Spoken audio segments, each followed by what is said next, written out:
So we're going to talk about the rhetorical situation. The rhetorical situation is incredibly important to an argument. It is what prompts the speaker to speak in the first place. It is a set of conditions that either motivates the speaker to speak at that particular time or to that particular or the particular group of people that they're talking to.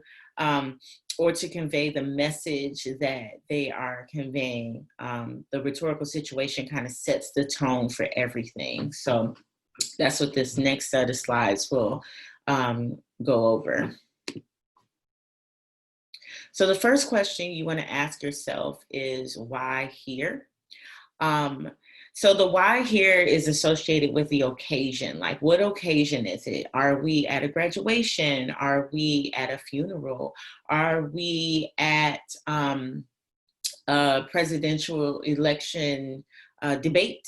So you want to know about the occasion here. And the why here is directly associated with the audience that your speaker is speaking to. So you're asking yourself, why here before this audience in this particular place? So for example, if I am giving a graduation commencement address, then it is incredibly important that my reader know that my audience is, a group of graduates, and it's especially important to know the place. So which college, because that college may be associated with certain beliefs and certain values that the speaker, will of course be attuned to in their speech. So the first question you ask yourself when you're talking about the rhetorical situation or what prompted the speaker to speak is why here? Why in this place? So wherever they are, and then before this particular audience, okay? So the why here is the first question that you want to be asking yourself in rhetorical situation. The next question is why this? So why this is associated with the message and the context associated with that within the message. So what background information would you need to have to understand the message? So when you ask yourself why this, it's like, why this particular subject matter? Why this message? So for example, let's say that I am trying to convince my students to do their homework, right? It would be important to know things like background information, like, oh, they have a test coming up, and so that's why they need to complete their homework. So the message goes a little deeper than what is said aloud. So another example might be if I am giving a message to potential voters, right? My message may be like, I don't know, get out and vote, right? That's a pretty basic message. But the context behind that message, so let's say, depending on who I'm talking to, it's very difficult to get this particular group of people out to vote. Like, for example, right now we're in the middle of a pandemic. So going out to vote in a voting booth is not, the norm now, like where a lot of people are afraid and a lot of people are concerned about, how sanitary the voting booths will be, etc. So the message may be to get out and vote, but we need the context of, oh, people are fearful because there is a pandemic going on right now. So the why this is associated with all that background information. Like, you need to know deeper information than just what's said aloud, but you also want to know like some part of, like what's happening in the world at the time, or what kind of information would I know to truly understand like what this person is talking about. So the why this is not just the message, but it's the context around the message. So all that background information that you need to understand the message. And then we have why now. So why now is associated with something called exigence. And exigence is really just what compels the speaker to speak at this moment, okay? So when we are talking about rhetoric, sometimes things are planned, right? Like I plan to speak at the commencement address, you know, but some things are not planned and they just happen in the moment. And so you want to be thinking, why now? Why at this moment is this person speaking to this particular cause or speaking about this particular thing?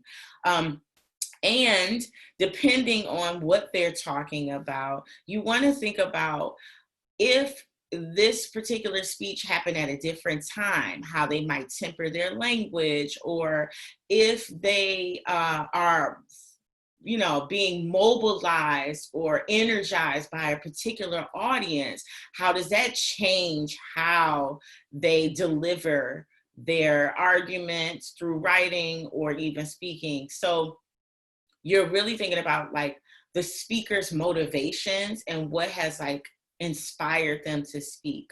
You also want to be asking yourself things like, when we have a why now, things like, is there an agenda, right? So a great example would be when celebrities, my favorite is like when Beyonce drops an album like in the middle of the night, right? She does it in the middle of the night every time. But when she drops an album in the middle of the night and it's like, what? Why today? Well, why did she decide to drop this particular album today?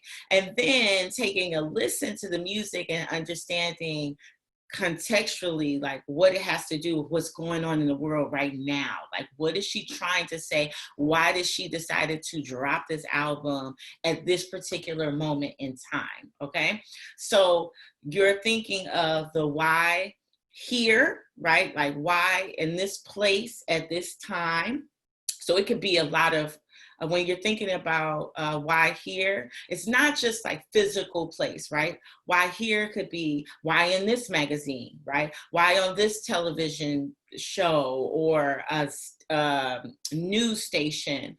Why on this particular music platform, right? So why this is why for this particular audience. So sometimes it's a physical location, sometimes it is a particular publication, but why this is place and people. So very much associated with audience, okay? Then we have why, why this, right? So the subject matter. So, you know, I could talk about, I don't know, like voting any other year but 2020, and it's just going to be different, right? You want to be asking yourself, like, why would someone be talking about getting out to vote, you know, right now, right? But in what background information do you need? Like, who am I voting for? Am I voting for, you know, our SGA? Am I voting, you know? So having that background information to make sure that the message is clear, right? And understanding just like what compelled the speaker to speak. So why now? And so that is associated with that exigence, like what inspired this person to speak right at this moment. One of my favorite examples of this kind of like sense of exigence and how it just sometimes just being in the right place at the right time, or not even just the right place at the right time, but the environment or the atmosphere can change how you deliver your speech or your piece of writing. At the Save Our Schools like protest rally on gun reform a couple of years ago, students spoke out quite a bit, and I'm about to call her the wrong name, so I'm not going to do that. One student in particular, instead of giving this like long speech about gun control and how she felt, she instead decided to dedicate her time for a moment of silence, and not just a moment. She stood in silence for the entire length of the school shooting at her particular school, because there have been several. And so exigence compelled her to present her argument that way. So you really want to be thinking about like what has compelled the speaker to speak. Okay. Sometimes it's really basic. Like someone said something about me and now I'm responding to what they had to say about me. Right. But sometimes it's not very obvious. Sometimes you have to dig a little deeper. Like, why did they decide to speak today, at this time, at this particular moment? Why did they decide to speak in front of this audience in this particular place, right? And then why are they speaking on this particular subject? And what are all the complexities and nuances of this particular subject matter? Because if I say I'm going to speak about gender binaries, that's loaded. There's a lot of different things to discuss when you're talking about that particular thing. So just keep in mind, why here, why now, why this, okay? Things to consider when looking at older texts, okay? You want to be thinking about, so we have for speakers, look at their tone and diction, like how are they addressing their audience? What is their attitude towards the subject, their relationship to the audience, their profession? You might not be as aware of the exigence, right? Like what's going on during that time, or like what the relationship is to the audience. The cool thing about at least having a bit of time with some text is to be able to look those things up, right? This is where your background and your skills in classes like US history and world history will really come in handy, because you'll be able to go, oh, this particular speaker, their relationship to the audience is this, because I remember from history, right? But even if I don't have that information, look at their tone. Are they speaking in a place that is positive? Do they sound like they have an attitude? What is their profession? Do they sound like an academic? You want to really consider their attitude towards the subject, especially when we're talking about exigence. So like what compels you to speak? Your tone kind of reveals what your how you feel about the particular subject, right? So keep that in mind when looking at older texts. Also, for occasion or like the time period, refresh your memory of US history. Most of, at least for the AP exam. So the AP exam typically contains a lot of like American writers, American history, sometimes pre-20th century, so older texts.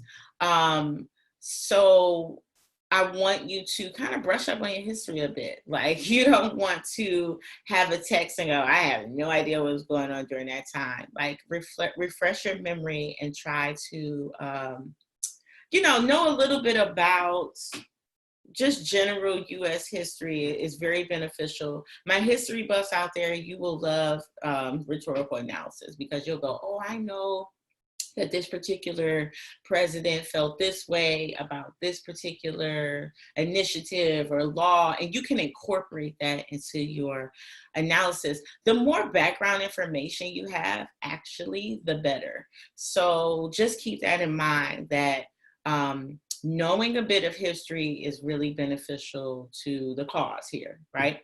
And then last but not least, don't forget to check out the paragraph above the text. So as you guys are looking at your timed writing assignments, they usually give you the rhetorical situation. Like they tell you what year, who the speaker is, who they're speaking to, where they are. So you kind of already are given that rhetorical situation. And so then you can have a better understanding of what is driving our speaker to speak, and who their intended audience is, like who they're speaking to directly. So just reading the paragraph right at the top of the text can be really beneficial to having a deep understanding of the rhetorical situation. So I hope that this was helpful to you all. These slides will be up, as well as this recording, so you can review at any time that you please.